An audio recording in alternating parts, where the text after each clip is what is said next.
राजद प्रदेश अध्यक्ष का बड़ा बयान। आरजेडी को हेमंत सरकार से बहुत उम्मीद नहीं, इंसान नहीं, समय बदलवान होता है। झारखंड में महागठबंधन की सरकार में उपेक्षित राजद का दर्द एक बार फिर झलक उठा है। इस बार उन्होंने हेमंत सरकार पर तल्ख टिप्पणी की है। इसी कड़ी में राजद प्रदेश अध्यक्ष का बयान सामने आया है। बिहार की राजनीति में धाक रखने वाली लालू प्रसाद यादव की पार्टी राष्ट्रीय जनता दल का हाल झारखंड में कुछ खास नहीं है। यहाँ उनका हाल ऐसा है कि महागठबंधन में उपेक्षा का दर्द सहने के बावजूद वो खुलकर अपना दर्द बयान नहीं कर सकते हैं। राष्ट्रीय जनता दल के प्रदेश अध्यक्ष और पूर्व विधायक संजय सिंह यादव इसे समय का फेरा करार देते हुए हेमंत सरकार पर तंज कसा है।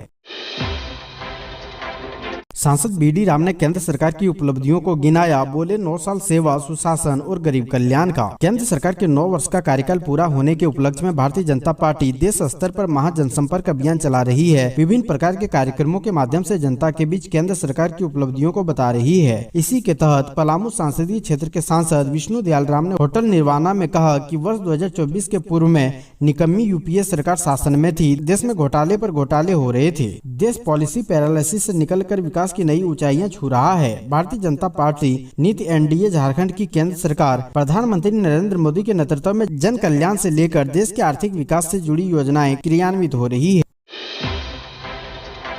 सिद्धार्थनाथ सिंह ने कहा, ममता बनर्जी सरकार की कार्बन कॉपी है झारखंड की हेमंत सरकार। भारतीय जनता पार्टी के पूर्व राष्ट्रीय प्रवक्ता और उत्तर प्रदेश के स्वास्थ्य मंत्री रहे बीजेपी विधायक सिद्धार्थनाथ सिंह ने हेमंत सरकार पर निशाना साधा। प्रदेश की हेमंत सरकार को पश्चिम बंगाल की ममता बनर्जी सरकार की कार्बन कॉपी बताया है। उत्तर प्रदेश के पूर्व मंत्री सह बीजेपी विधायक सिद्धार्थनाथ सिंह ने रांची में बीजेपी की प्रेस वार्ता में ये तमाम बातें कही। उन्होंने झारखंड की मौजूदा सरकार की तुलना बंगाल की ममता बनर्जी की सरकार से करते हुए कहा कि दोनों राज्यों के सरकार में काफी कुछ समानता है। पश्चिम बंगाल की ममता बनर्जी सरकार को अपनों पर भरोसा नहीं है, इस वजह से वो बांग्लादेशी को एक्सपोर्ट करवा रहे हैं। इसी तरह यहाँ की हेमंत सरकार भी इसी काम में जुटी हुई है।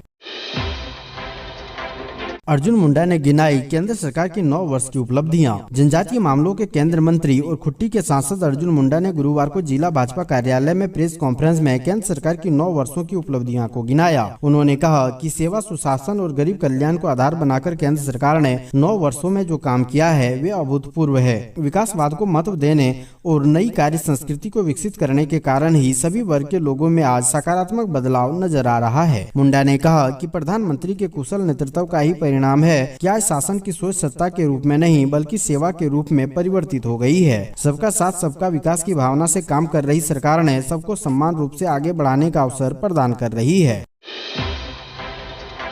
रांची के मांडर में बीजेपी का संयुक्त मोर्चा सम्मेलन। दीपक प्रकाश ने की तीसरी बार मोदी सरकार बनाने की अपील। राजधानी रांची के मांडर में बीजेपी का विधानसभा स्तरीय संयुक्त मोर्चा सम्मेलन का आयोजन हुआ। इस मौके पर प्रदेश अध्यक्ष सांसद दीपक प्रकाश ने राज्य की जनता से केंद्र में मोदी सरकार को तीसरी बार बनाने की अपील की। कहा कि पीएम नरेंद्र मोदी के नेतृत्व में केंद्र सरकार के 9 साल सेवा, सुशासन और गरीब कल्याण को समर्पित रहे हैं। प्रदेश अध्यक्ष ने कहा कि मोदी सरकार ने विकास को तेजी से धरातल पर उतारा है। गाँव, गरीब, किसान, दलित, वंचित और शोषित वर्ग को विकास की मुख्य धारा से जोड़ा है। साथ ही अनुसूचित जाति, जनजाति, युवा, महिला, अल्पसंख्यक और पिछड़े वर्ग के लिए उपलब्धियों का अंबार है। हम घर घर हर दरवाजे तक उसे लेकर जाएं।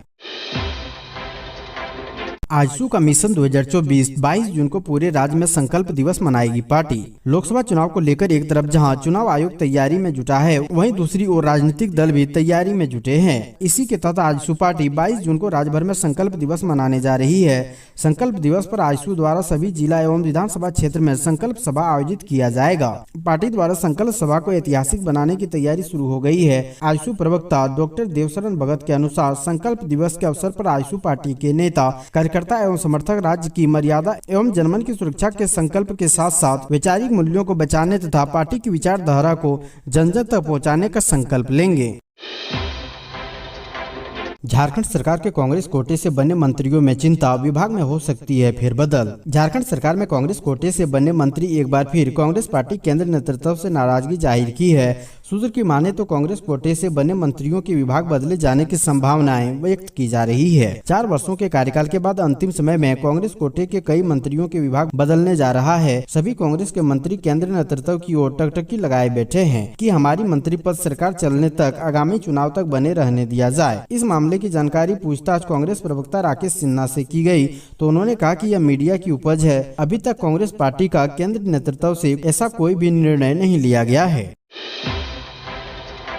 वसुंधरा राजे ने कहा, केंद्र की बीजेपी सरकार ने 9 वर्ष के दौरान विकास की नई लकीर खींची। बगोदर स्टेडियम में 15 जून को आयोजित जनसभा को संबोधित करते हुए राजस्थान की पूर्व सीएम सह बीजेपी की राष्ट्रीय उपाध्यक्ष वसुंधरा राजे सिंधिया ने कहा कि देश में जो काम 70 वर्षों में नहीं हुए वो 9 साल के दरमियान हुआ। केंद्र की मोदी सरकार ने विकास की नई लकीर खींची है, जिसका लाभ सभी वर्गों के लोगों को मिला है। हर क्षेत्र में विकास कार्य हुए हैं। अनुसूचित जाति व जनजाति के लिए 5300 करोड़ रुपए का लोन अलग से स्वीकृत किया गया है। झारखंड में भाजपा की सरकार रहती है तो लेवी प्रथा खत्म हो जाती। राज्य में हेमंत सोरेन की सरकार बनने के साथ ही लेवी का धंधा शुरू हो गया है। उन्होंने केंद्र सरकार की विकास एवं कल्याणकारी योजनाओं से भी लोगों को अवगत कराया।